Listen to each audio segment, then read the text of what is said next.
Olá, amigos ouvintes da Web Rádio Ser Fraterno. Vamos começar hoje o capítulo 18 do Evangelho segundo o Espiritismo. Muitos os chamados, poucos os escolhidos. Parábola do festim das bodas. A porta estreita. Nem todos que dizem Senhor, Senhor, entrarão no reino dos céus. Muito se pedirá àquele que muito recebeu. Instruções dos Espíritos. Dar-se-á àquele que tem. Pelas suas obras é que se reconhece o cristão. Item 1. Parábola do festim das bodas. Falando ainda por parábolas, disse-lhes Jesus: O reino dos céus se assemelha a um rei que, querendo festejar as bodas de seu filho, despachou seus servos a chamar para as bodas os que tinham sido convidados. Estes, porém, recusaram-se a ir. O rei despachou outros servos com ordem de dizer da sua parte aos convidados: Preparei o meu jantar, mandei matar os meus bois e todos os meus cevados. Tudo está pronto. Vinde às bodas. Eles, porém, sem se incomodarem com isso, lá se foram, um para sua casa de campo, outro para o seu negócio. Os outros pregaram dos servos e mataram, depois que lhes haverem feito muitas ultrajes. Sabendo disso, o rei se tomou de cólera e, mandando contra eles seus exércitos, exterminou os assassinos e lhes queimou a cidade. Então, disse a seus servos: O festim das bodas está inteiramente preparado. Mas os que para eles foram chamados não eram dignos dele. E depois as encruzilhadas, e chamai para as bodas todos quanto encontrardes. Os servos, então, saíram pelas ruas e trouxeram todos os que iam encontrando, bons e maus. A sala das bodas se encheu de pessoas que se puseram à mesa. Entrou em seguida o rei para ver os que estavam à mesa. E dando com um homem que não vestia túnica nupcial, disse-lhe: Meu amigo, como entraste aqui sem a túnica? Como entraste aqui sem a túnica nupcial? Entrou em seguida o rei para ver os que estavam à mesa, e dando com um homem que não vestia a túnica nupcial, disse-lhe: Meu amigo, como entraste aqui sem a túnica nupcial? O homem guardou silêncio. Então disse o rei à sua gente: Atai-lhe as mãos e os pés, e lançai-o nas trevas exteriores. Aí é que haverá prantos e ranger de dentes. Porquanto muitos há chamados, mas poucos escolhidos. Mateus 22, 1 a 14. Item 2.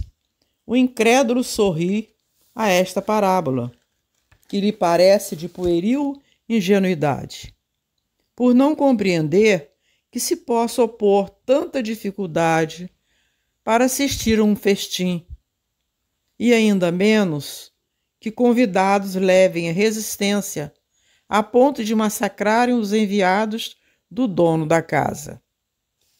As parábolas, diz ele, o incrédulo, são sem dúvida imagens, mas ainda assim mistério se torna que não ultrapasse os limites do verossímil. Outro tanto pode ser dito de todas as alegorias, das mais engenhosas fábulas, se não lhes forem tirados os respectivos envoltórios, para ser achado o sentido oculto. Jesus compunha as suas com os hábitos mais vulgares da vida e as adaptava aos costumes e ao caráter do povo a quem falava.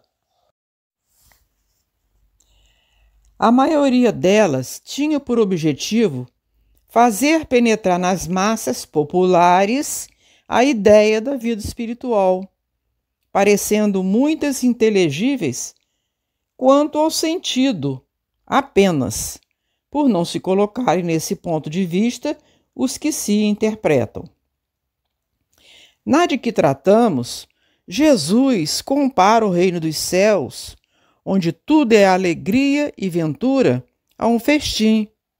Falando dos primeiros convidados, alude aos hebreus, que foram os primeiros chamados por Deus ao conhecimento da sua lei. Os enviados do rei são os profetas, que os vinham exortar a seguir a trilha da verdadeira felicidade. Suas palavras, porém, quase não eram escutadas.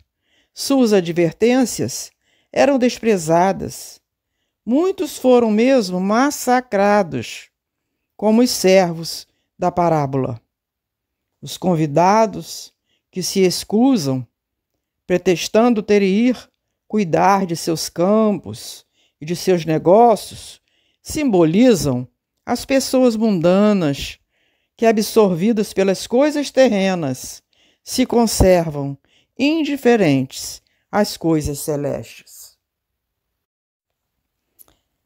Era crença comum aos judeus de então que a nação deles tinha de alcançar supremacia sobre todas as outras. Deus, com efeito, não prometera a Abraão que a sua posteridade cobriria toda a terra? Como sempre, porém, atendo-se à forma, sem atentarem ao fundo, eles acreditavam tratar-se de uma dominação efetiva e material. Antes da vida do Cristo, com exceção dos hebreus, todos os povos eram idólatras e politeístas. Se alguns homens superiores ao vulgo conceberam a ideia da unidade de Deus, essa ideia permaneceu no estado de sistema pessoal. Em parte, nenhuma foi aceita como verdade fundamental, a não ser por alguns iniciados que ocultavam seus conhecimentos sob um véu de mistério impenetrável para as massas populares. Os hebreus foram os primeiros a praticar publicamente o monoteísmo. É a eles que Deus transmite a sua lei, primeiramente por via de Moisés, depois por intermédio de Jesus. Foi daquele pequenino foco que partiu a luz destinada a espargir-se pelo mundo inteiro, a triunfar do paganismo e a dar a Abraão uma posteridade espiritual, tão numerosa quanto as estrelas do firmamento. Entretanto, abandonando de toda a idolatria, os judeus desprezaram a lei moral, para se aferrarem ao mais fácil, a prática do culto exterior. O mal chegara ao cúmulo. A nação, além de escravizada, era esfacelada pelas facções e dividida pelas seitas. A incredulidade atingira mesmo o santuário. Foi então que apareceu Jesus, enviado para os chamar à observância da lei e para lhes rasgar os horizontes novos da vida futura. Dos primeiros a ser convidados para o grande banquete da fé universal, Eles repeliram a palavra do Messias. Eles repeliram a palavra do Messias, o Messias celeste, e o imolaram. Perderam, assim, o fruto que teriam colhido da iniciativa que lhes coubera. Fora, contudo, injusto acusar-se o povo inteiro de tal estado de coisas. A responsabilidade tocava principalmente aos fariseus e saduceus, que sacrificaram a nação por efeito do orgulho e do fanatismo de uns e pela incredulidade dos outros. São, pois, eles, sobretudo, que Jesus identifica nos convidados que recusavam comparecer ao festim das bodas. Depois acrescenta: vendo isso, o Senhor mandou convidar a todos os que fossem encontrados nas encruzilhadas, bons e maus. Queria dizer desse modo que a palavra ia ser pregada a todos os outros povos, pagãos e idólatras, e estes, acolhendo-a, seriam admitidos ao festim em lugar dos primeiros convidados. No entanto, não basta ninguém ser convidado, não basta dizer-se cristão, nem sentar-se à mesa para tomar parte no banquete celestial.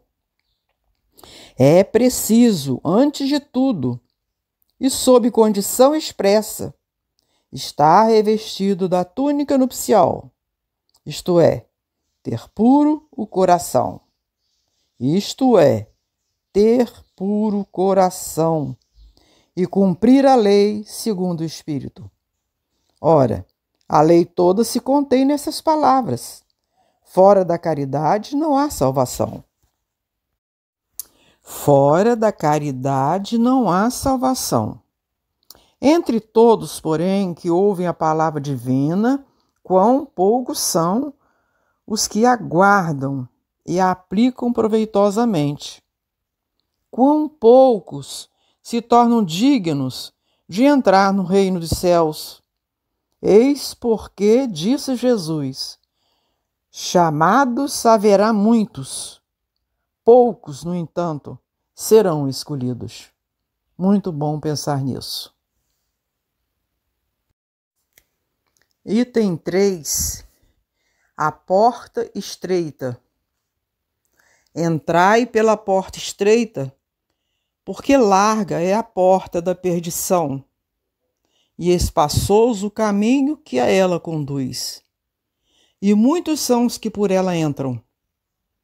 Quão pequena é a porta da vida, quão apertado o caminho que a ela conduz, e quão poucos encontram. Mateus 7, 13 e 14. Tendo-lhe alguém feito esta pergunta: Senhor, serão poucos os que se salvam? Respondeu-lhes ele: esforçai-vos por entrar pela porta estreita, pois vos asseguro que muitos procurarão transpô-la e não poderão. E quando o pai de família houver entrado e fechado a porta, e vós, de fora, começardes a bater, dizendo: Senhor, abre-nos, ele vos responderá: não sei de onde sois, por vos eis a dizer: comemos e bebemos na tua presença, e nos instruíste nas nossas praças públicas. Ele vos responderá: não sei de onde sois, afastai-vos de mim, todos vós que praticai a iniquidade. Então haverá prantos e ranger de dentes, quando virdes que Abraão, Isaque, Jacó e todos os profetas estão no reino de Deus, e que vós outros sois dele expelidos. Virão muitos do Oriente e do Ocidente, do setentrião e do meio-dia, que participarão do festim no reino de Deus. Então, os que forem últimos serão os primeiros, e os que forem primeiros serão os últimos. Lucas 13, 23 a 30. Item 5. Larga é a porta da perdição, porque são numerosas as paixões más, e o porquê o maior número envereda pelo caminho do mal. É estreita a da salvação, porque há grandes esforços sobre si mesmo. É obrigado o homem que a queira transpor, para vencer suas más tendências, coisa a que poucos se resignam. É o complemento da máxima: muitos são os chamados e poucos os escolhidos. Tal o estado da humanidade terrena, porque sendo a terra mundo de expiação, nela predomina o mal. Quando se achar transformada a estrada do bem, será mais frequentada. Aquelas palavras devem, pois, entender-se em sentido relativo e não em sentido absoluto. Se houvesse de ser esse o estado normal da humanidade, teria Deus condenado à perdição a imensa maioria das suas criaturas. Suposição inadmissível, desde que se reconheça que Deus é toda justiça e bondade.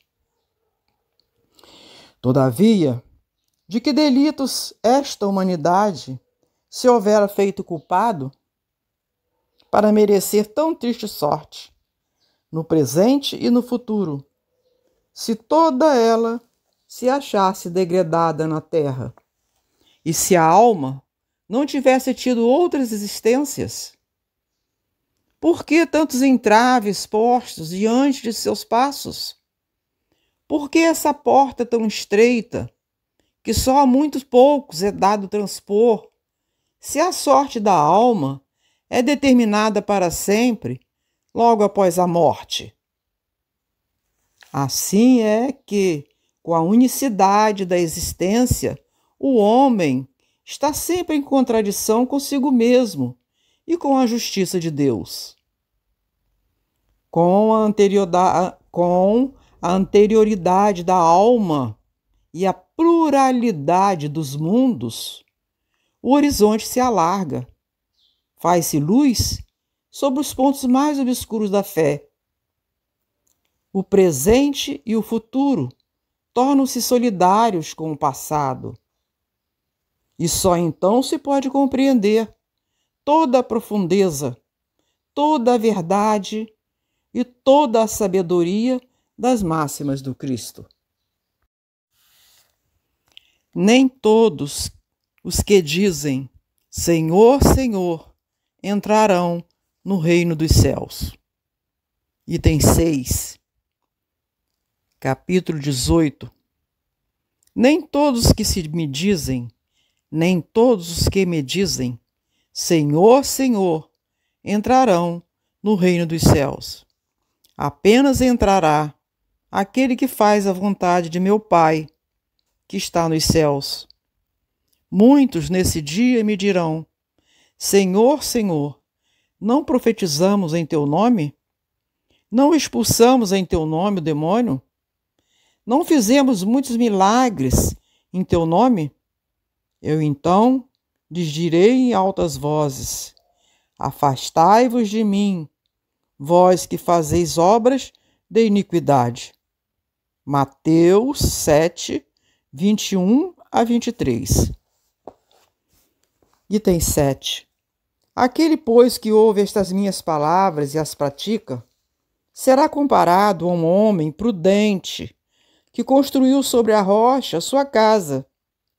Quando caiu a chuva, os rios transbordaram, sopraram os ventos sobre as casas, ela não ruiu, por estar edificada na rocha. Mas aquele que ouve essas minhas palavras e não as pratica, se assemelha a um homem insensato que construiu sua casa na areia. Quando a chuva caiu, os rios transbordaram, os ventos sopraram e a vieram açoitar, ela foi derribada. Grande foi a sua ruína. Mateus 7, 24 a 27. Lucas 6, 46 a 49. 8. Aquele que violar um destes menores mandamentos e que ensinar os homens a violá-los, será considerado como o último no reino dos céus. Mas será grande no reino dos céus aquele que os cumprir e ensinar. Mateus 5, 19. Item 9. Todos os que reconhecem a missão de Jesus dizem: Senhor, Senhor. De que serve, porém, lhe chamarem mestre ou senhor, se não lhe seguem os preceitos? Serão cristãos os que o honram com exteriores atos de devoção e, ao mesmo tempo, sacrificam ao orgulho, ao egoísmo, à cupidez e a todas as suas paixões? Serão seus discípulos os que passam os dias em oração e não se mostram nem melhores, nem mais caridosos, nem mais indulgentes para com seus semelhantes? Não, porquanto, do mesmo modo que os fariseus, eles têm a prece nos lábios e não no coração. Pela forma poderão impor-se aos homens, não porém a Deus. Em vão dirão eles a Jesus: Senhor, não profetizamos, isto é, não ensinamos em teu nome, não expulsamos em teu nome os demônios, não comemos e bebemos contigo? Ele lhe responderá: Não sei quem sois, afastai-vos de mim, vós que cometeis iniquidades, vós que desmentis com os atos o que dizeis com os lábios, que caluniais o vosso próximo, que expoliais as viúvas e cometeis adultério. Afastai-vos de mim, vós, cujo coração destila ódio e fel, que derramais o sangue dos vossos irmãos em meu nome, que fazei corram lágrimas em vez de secá-las. Para vós haverá prantos e ranger de dentes, porquanto o reino de Deus é para os que são brandos, humildes e caridosos. Não espereis dobrar a justiça do Senhor pela multiplicidade das vossas palavras e das vossas genuflexões. O caminho único que vos está aberto para achar desgraça perante ele é o da prática sincera da lei de amor e de caridade. São eternas as palavras de Jesus, porque são a verdade. Constitui não só a salvaguarda da vida celeste, mas também o penhor da paz, da tranquilidade e da estabilidade nas coisas da vida terrestre. Eis porque todas as instituições humanas, políticas, sociais e religiosas que se apoiaram nessas palavras serão estáveis como a casa construída sobre a rocha. Os homens as conservarão, porque se sentirão felizes nela. As que, porém, forem uma violação daquelas palavras, serão como a casa edificada na areia. O vento das renovações e o rio do progresso as arrestarão. Pensemos nisso.